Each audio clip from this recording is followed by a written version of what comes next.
Good morning, my friends. I kind of have a little bit of time this morning. The Wheel of Fortune just popped out.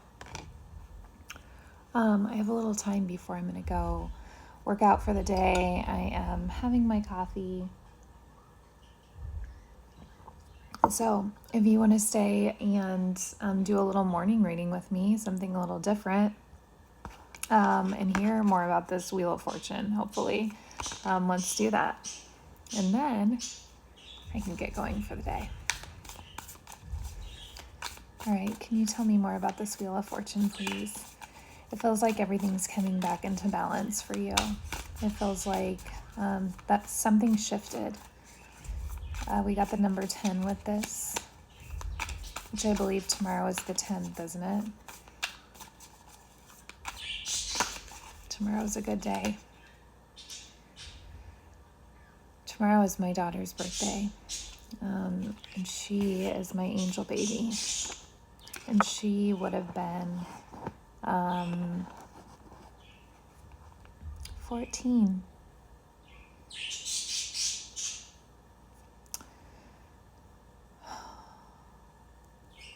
But you know what? And my phone just moved. Hey, pretty girl. And that was really cool. I think about her every day. I actually was 9 months along full term. I had about 4 weeks left until I was due. And so I was past, ultrasounds and all that. And my phone's just going to keep moving here. And I'm sorry for those of you that don't want to hear this story, but somebody needs to hear it. So I was past ultrasounds. I was past, I was just going in for my weekly checks. Her name was Harley. Harley was my third child. So I had Presley and then I had Carter. And I got pregnant with Harley when Carter was about a year old.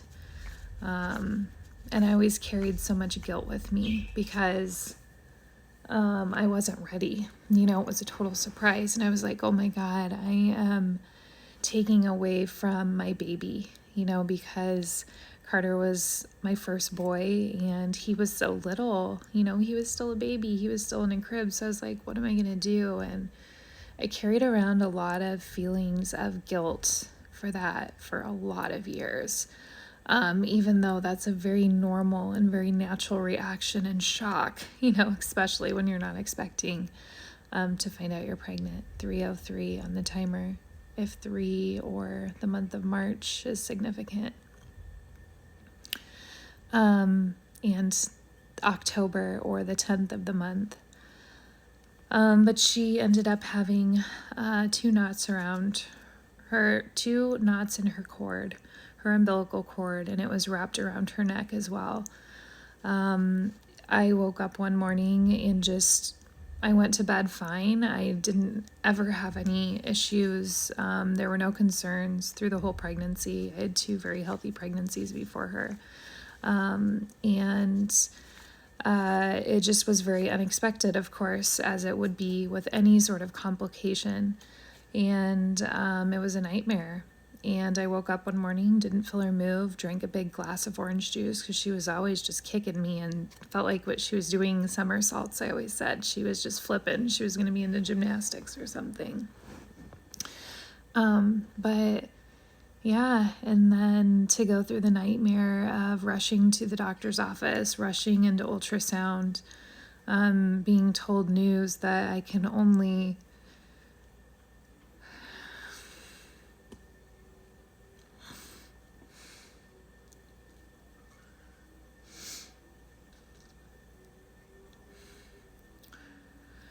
There's no words.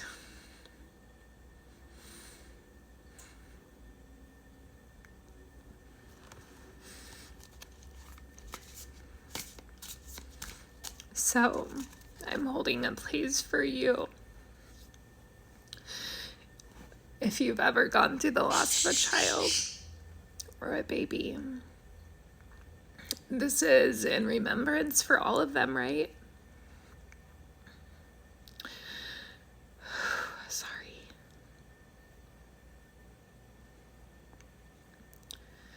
look at this all these years later, and people think that feelings just go away, right? And they don't. They stay with you forever. You become part of a club that you don't want to be a part of. And it's just one of those things that you learn to live with, and you know that they're always going to be with you and around you and protecting you. So we'll see if there's anything else that pops out today. But please know that, like, how protected you are and how much your angel babies are still around you and your children, and that no one should ever have to go through that loss of anyone, let alone a child. I did have my youngest, Max, probably about a year later after losing her. So I remember the rainbow baby after, like the one that you lose, and someone actually said to me, well, some people said a lot of really horrible things, but someone actually said to me that it was okay because I still had two at home. Like, what a horrible, horrible thing to say to someone who just lost a baby. My kids were 2 and 4 at the time, so I also had to not only go into like this deep depression of trying to heal or figure out how to heal from the loss of a baby, and how to figure out how to not bring a baby home from the hospital, or feel like you did something wrong, and at the same time help your 2-year-old and your 4-year-old to understand why the baby didn't come home. You know, it was just not something you ever would be able to be prepared for. So you got the Ace of Wands, so there's just a lot of, like, it's almost like your third eye. Like, there's going to be a lot more, like, spiritual gifts coming towards you. Like, you're opening up more to things. You're just, it feels like a lot of, like, evolving and changing. If you're even still listening at this point, I apologize. And then the star cards on the bottom. So just know that everything you went through and all the pain and all the heartache, that you are certainly not alone, but you've fought to get this far and just to keep going, because there is nothing but amazing good things on the way. I hope you have an amazing day. I love you.